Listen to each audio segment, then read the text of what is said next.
कुल्लू सदर थाने में नए एसएचओ के तौर पर इंस्पेक्टर निर्मल सिंह ने कार्यभार संभाला है। एसएचओ का कार्यभार संभालने के बाद निर्मल सिंह ने कुल्लू में नशे के सौदागरों को सचेत करते हुए कहा कि नशा तस्करों को किसी भी हालत में बख्शा नहीं जाएगा, जिसके लिए कुल्लू सदर थाना के तहत नशा तस्करों के खिलाफ उच्च अधिकारियों के दिशा निर्देश में विशेष अभियान चलाया जाएगा ताकि युवा पीढ़ी को नशे की चपेट से बचाया जा सके। उन्होंने लोगों से भी आग्रह किया कि वह किसी भी प्रकार के नशा तस्कर की सूचना पुलिस को दें, उसकी जानकारी पूरी तरह से गोपनीय रखी जाएगी। निर्मल सिंह ने कहा कि आज चिट्टे जैसा खतरनाक नशा युवा पीढ़ी को पूरी तरह से बर्बाद कर रहा है। ऐसे में समाज के हर वर्ग को इसके संपूर्ण नशा के लिए आगे आना चाहिए ताकि पुलिस को भी समाज की मदद मिल सके और युवा पीढ़ी को समाज निर्माण की तरफ ले जाया जा सके। निर्मल सिंह ने कहा कि इसके साथ ही यातायात व्यवस्था सुधारने तथा अन्य अपराधी गतिविधियों को रोकने की दिशा में भी ठोस कदम उठाए जाएंगे ताकि लोगों को परेशानी का सामना न करना पड़े। उन्होंने वाहन चालकों से भी आग्रह किया कि वाहन चलाते समय यातायात नियमों का पालन करें और तय स्थान पर ही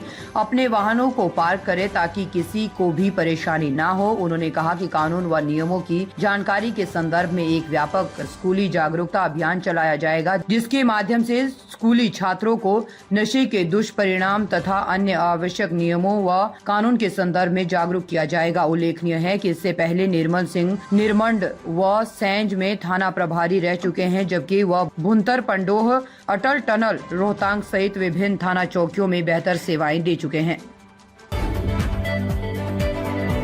केंद्र सरकार के खिलाफ सीटू के बैनर तले किसान और मजदूरों ने जिला कुल्लू उपायुक्त कार्यालय के सामने धरना प्रदर्शन किया। उपायुक्त कार्यालय के सामने जमकर नारेबाजी करते हुए सीटू नेता ने कहा कि केंद्र में मोदी सरकार मजदूर विरोधी सरकार है, क्योंकि केंद्र की सरकार ने मजदूर और किसान विरोधी नीतियां बनाकर किसानों के ऊपर अत्याचार किया है।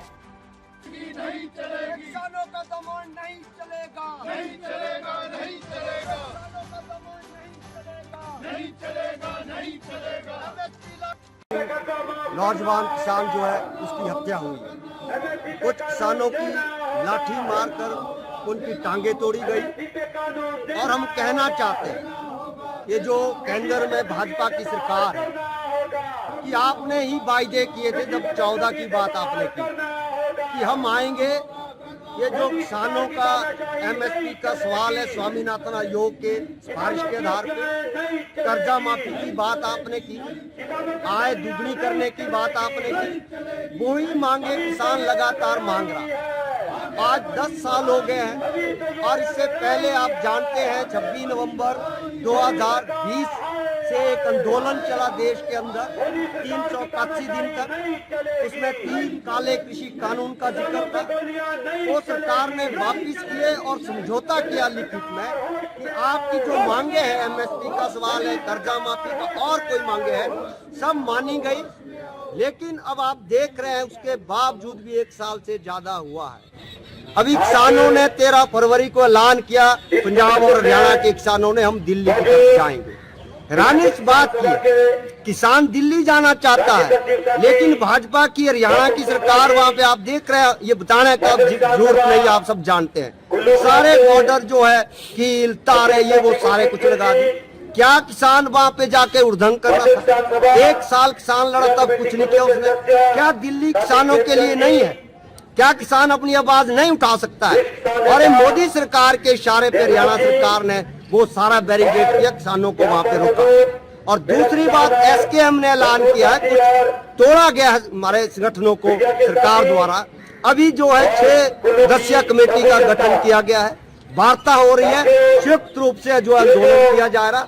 आज एक बड़ी बात हो रही है, आज जो है WTO के साथ 13वीं मंत्री स्तरीय बैठक हो रही है। हमारी मांग है, जब एक बड़े बड़े देश साम्राज्यवादी मुल्क है, WTO के माध्यम से हमारे देश के कृषि पे, स्वास्थ्य पे, हर उस पे जो है पाबंदियां लगाते हैं, उसी के आधार पे सब्सिडियां खत्म हुई है। हम कह रहे हैं कृषि क्षेत्र को और कृषि को इस विश्व व्यापार संगठन से बाहर करिए। अगर नहीं करते तो उसको भारत को ही विश्व व्यापार संगठन से बाहर रखें।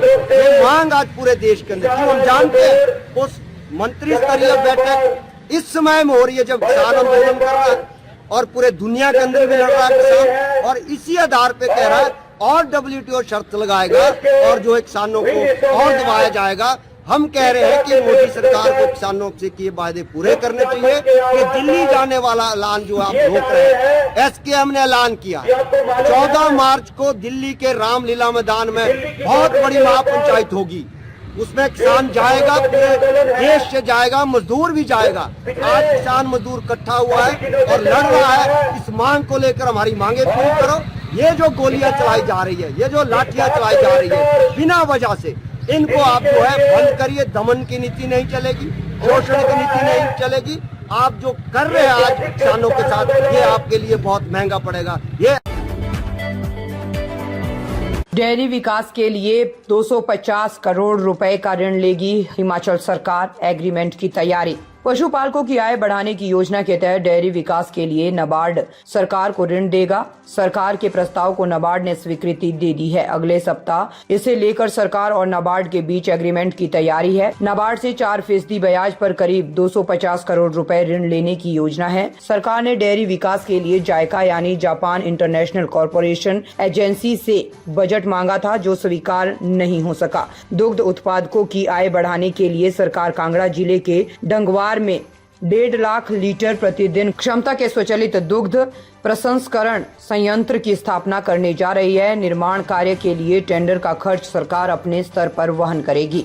प्रोजेक्ट के लिए राष्ट्रीय डेयरी विकास बोर्ड यानी NDDB परामर्श सेवाएं उपलब्ध करवाएगा। नाबार्ड से मिलने वाले ऋण से संयंत्र तैयार किया जाएगा।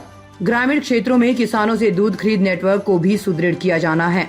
डंगवार संयंत्र के लिए प्रतिदिन 2.74 लाख लीटर दूध की खरीद होगी। जायका के तहत देश के कई राज्यों को डेयरी विकास के लिए बजट उपलब्ध करवाया गया है, लेकिन हिमाचल के प्रस्ताव को स्वीकार नहीं किया गया। तर्क दिया गया है कि जायका के तहत हिमाचल के लिए पहले से स्वीकृत प्रोजेक्टों को पैसा दिया गया है, अब अन्य प्रोजेक्ट शामिल नहीं किया जा सकता। डेयरी विकास के लिए नाबार्ड